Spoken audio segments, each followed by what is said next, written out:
ating Lambayok Festival 2023 sa pamamagitan po ng isang civic parade na dadaluhan po ng iba't ibang organisasyon sa bayan ng San Juan.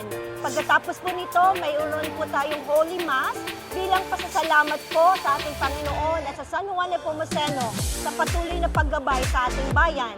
At pagkatapos po nito, susundan po ito ng art exhibit at ng ating pong trade fair para po sa iba't ibang produkto ng bayan ng San Juan.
Yung pag-isip, hindi ho natin desisyon. Kaya desisyon ng Diyos. Kaya pag nagising ka sa umaga, magpasalamat ka natin sa Diyos. Ibig sabihin, hindi ka nakalimutan ng Diyos na gisingin. At bawat umaga, yan ho ay napakagandang biyaya ng Diyos na dapat ipagpasalamat. Amen po ba?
Welcome to the local art exhibit of San Juan, Batangas with the theme Sulyap sa Nakaraan, a glimpse into the history and heritage of San Juan, Batangas. We are gathered here today to embark on a journey through the realms of creativity, imagination, and expression.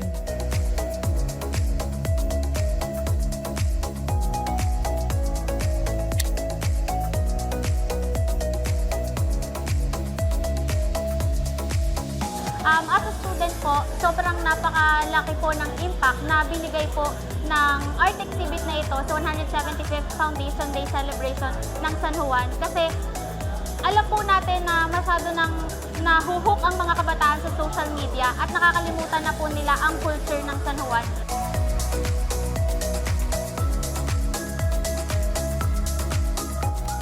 Power Honorable Mayor Elibrando Bibong Salud, it's my pleasure to welcome you all dito po sa ating art exhibit.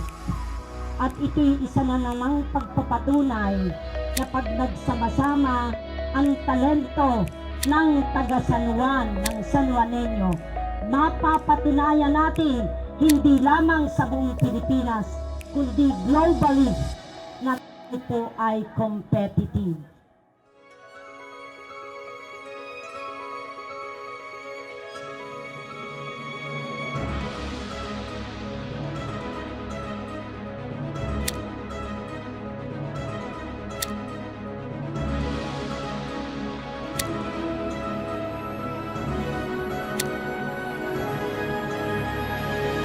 Lucky Siomai po at Cakes by Zoe Lucky ay lubos na nagpapasalamat po sa opportunity na ibinigay po sa amin para po makadalo sa ganito pong mga pagkakataon.